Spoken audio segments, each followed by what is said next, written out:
Folks, welcome back. I have a simple question. Are you stuck with a lot of cold foils from Flesh and Blood? Are you tired of the bear market in Flesh and Blood? Are you continuing to lose money in the bear market of Flesh and Blood? Well, that's great. I'm glad you are. And I'm glad that you're sad. I'm glad you've lost money. Today, we're going to go over the cards I've been buying as Rudy continues to buy like the biggest Timmy in the history of Timmys. Of course, I'm not going to lie. I'm going to be very blunt about it. Still paying 51.69% of eBay sold prices. So first things first. Today, we've got a nice Eye of Ophidia cold foil first edition all the way from Mr. Mel. And I don't really want to give the guy a hard time, but this was one of those cards where there's my email records in my chain showed that he had contacted me like 4, 5, 6 months ago to sell this card, and he was asking like 14,000. Anyways, ended up buying this card for $4,000. Paid $4,000. There it is. Not gonna sugarcoat it. Do you have cold foils? Are you tired of the price drops? Come on down to Papa Rudy's basement. Every sell, get yourself a free popsicle. Next, all the way from Spain, Dr. De La Barcelona, we have a cold foil Arc Knight Shard, adding to the Rudy Shard collection. Absolutely stunningly beautiful, infamous cold foil first edition crew. I know everyone's like, Rudy, crew is such an epic. It's just historical at this point. Again, prices continue to drop. And I'm gonna be blunt with you all. I'm not even gonna try to pretend the market's in good shape. It's not. I'm gonna be straightforward with everybody. Okay, before we go to the next two transactions, I'm going to ramble for a minute here. The Flesh and Blood secondary market is essentially complete. The teeter-totter has tilted so far, one side of the teeter-totter is bottomed out in the dirt because there's so much weight on that side. And that side is the player side. There are more players than ever playing Flesh and Blood. The left side that's sticking straight up in the air, like about face, like the first time you ever bit into a taco and tasted it, well, I can tell you, there's nothing there. The investors are long gone. The flippers are long gone. Stores treat cold foils and any form of collectability in first editions like it's a toxic mortgage-backed security from 2008 when literally Rudy's hamster had a mortgage. And by the way, he still has his mortgage. I bailed my hamster out. He's paying his payments, so don't make fun of hashtag Rudy's hamster. Oh boy, that's going to be a meme. Anyways, that's where we're at, okay? Flesh and Blood has completely flippity-flopped to a collector, or collectability is dead. That's the attitude. I'm just going to tell you how it is. There is nobody buying cold foils and expensive cards right now. Forget it. Next things first.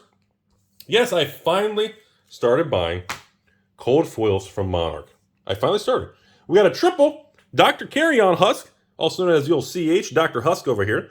And again, 51% eBay sold prices. I pay your shipping. You get yourself a risk-free transaction. Come on down to the basement. Everyone gets a free bright red popsicle when you do a transaction with me. Now this, all the way from glorious Texas over here, we got 3 Carrion Husks from good old Monarch. Yeah, I know the prices are pretty much dog shit. They're terrible. And you got to be a complete moron to buy as the knife keeps falling. And that's what we're doing here today.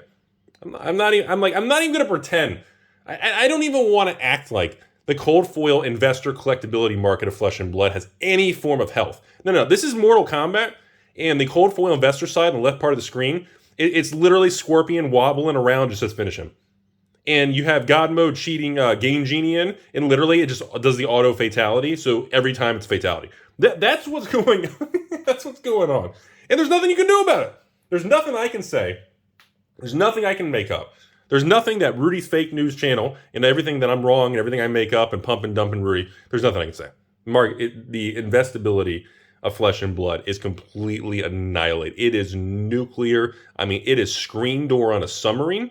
It is literally Rudy's goldfish with one fin, and he's running in the fish tank, and he has one fin. So he literally spins in a circle in straight up confusion. And I'm just going to, you know what? I get so many offers of people trying to unload their Flesh and Blood, the cold foils and sealed boxes. Again, 51% eBay sold. Not going to sugarcoat it. Not gonna BS it. You want to still sell me Monarch cases? 51% of eBay sold. I'll take them.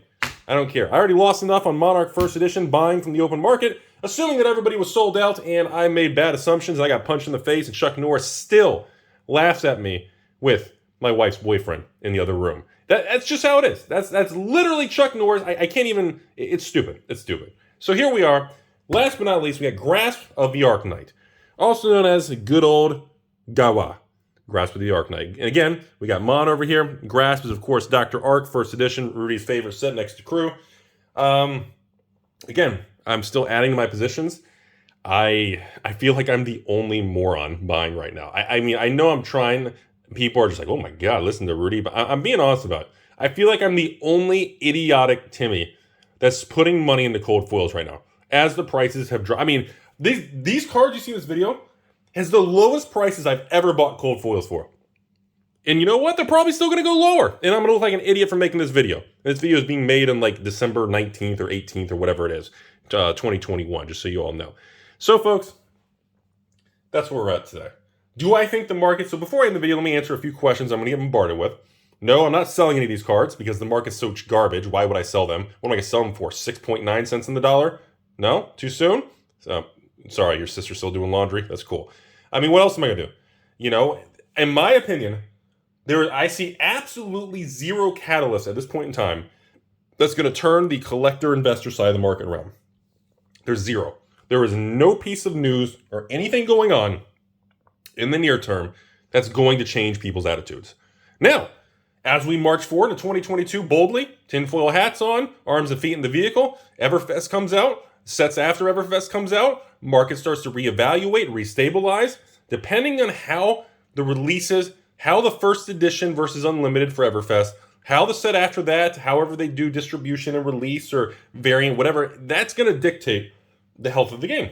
Or not, that's a bad way to say it. I wouldn't say health of the game. I think the game and health is just fine. I think the game is actually doing very well. I mean, I think the number of stores and the number of players playing Flesh and Blood is actually at like historical highs. So I really, that's what makes this so difficult. Because originally, Flesh and Blood had so many whales and like evil investors and 3.69, chicks stuck in dryers playing this thing. People made fun of that it was a bubble. Well, it turned out the people who made fun of me and everybody else, they were kind of right. And the bubble did burst. Now, I don't know. I've been told at the height of the peak of the bubble that people were buying like cold foil hearts for like 30, 40,000. And people were buying cold foil eyes for like 20,000. Well, that's a really yucky case. Man, I really did. I should have cleaned that before I apologize. You guys weren't supposed to see that. That's my bad.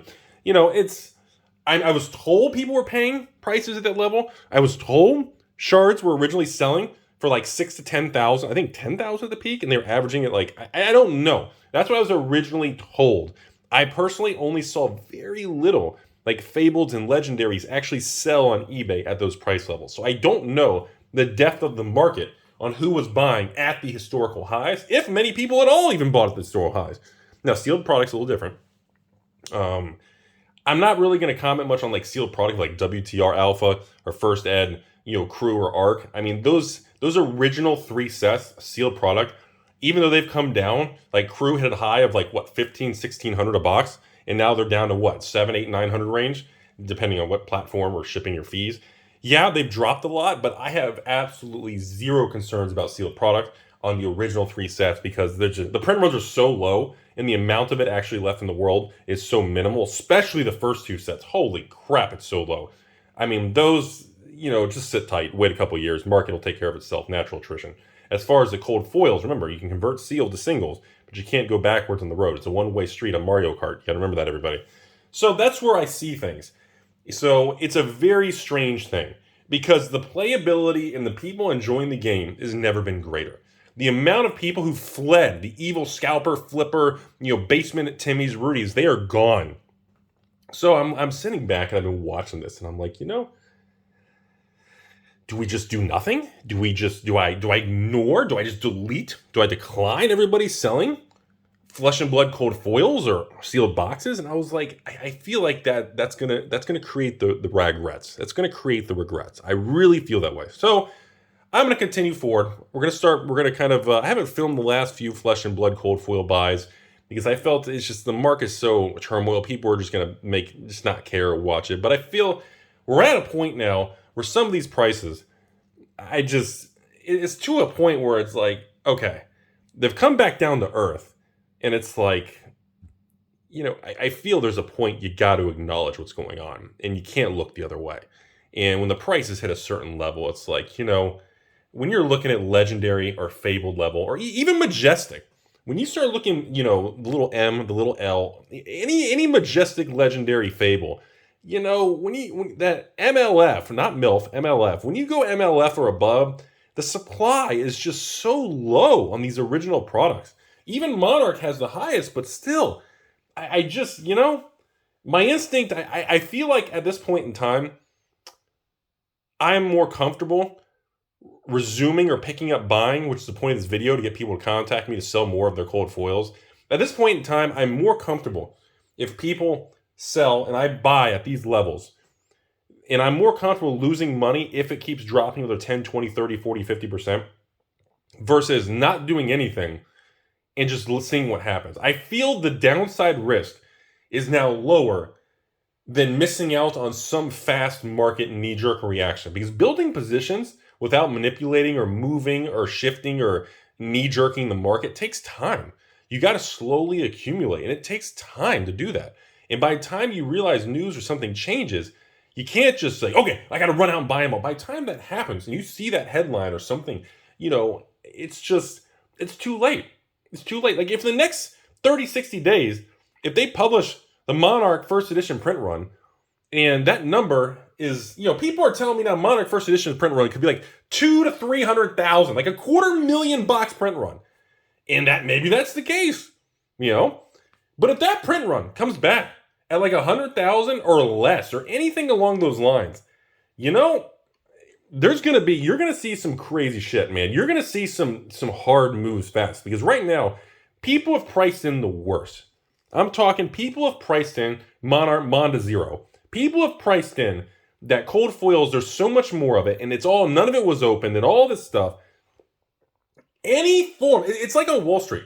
When you assume the worst, and the unknowns and the fear drives the market, which is what's happening, because we have no transparency. We have no clarity. We don't know what's coming. We don't know where the data is. We don't know print runs. We don't know quantity. When the market has all unknowns, the market is going to be straight up bear mode. It's no different than Wall Street. If Wall Street doesn't know, it's going to sell off. Fear will spread like the ultimate virus. I'm talking, it is Optimus Prime combined with Rudy's X the first time you licked into a taco and quesadilla. It's going to be out of control. But once you find out, okay, wait a minute, it's not as bad. Oh, wait a minute. This is what the supply is. Suddenly, you reevaluate because you have actual data to input into that equation. And I feel at this point in time, the current level, again, I look at the teeter-totter and I say, okay, if I buy this card for $1,569 and this card goes down, what's the downside risk?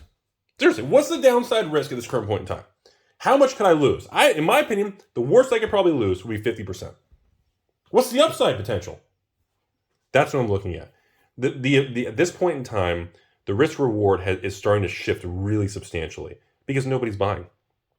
Everything for sale is just sitting. So that's the video. AlphainvestmentsLLC at gmail.com. Send your PP over. Pictures and prices. Don't give me a giggity. Don't be gross. Send the pictures and prices. Say, hey, Rudy, this is what I got for sale. Give me a shipping label. I'll take the 51% eBay sold. I don't want to take chances someone stealing my cold foil and swapping it out with a rainbow foil or a hand-drawn taco or returning it with a McLovin ID card. I get it. And if that's something you're comfortable with, let's make it happen. Let's move forward. If you agree with me and you don't need the money and you're stable, you should probably stay the course. And my job is to present both sides, present why I came up with that, and good luck. Welcome to the future.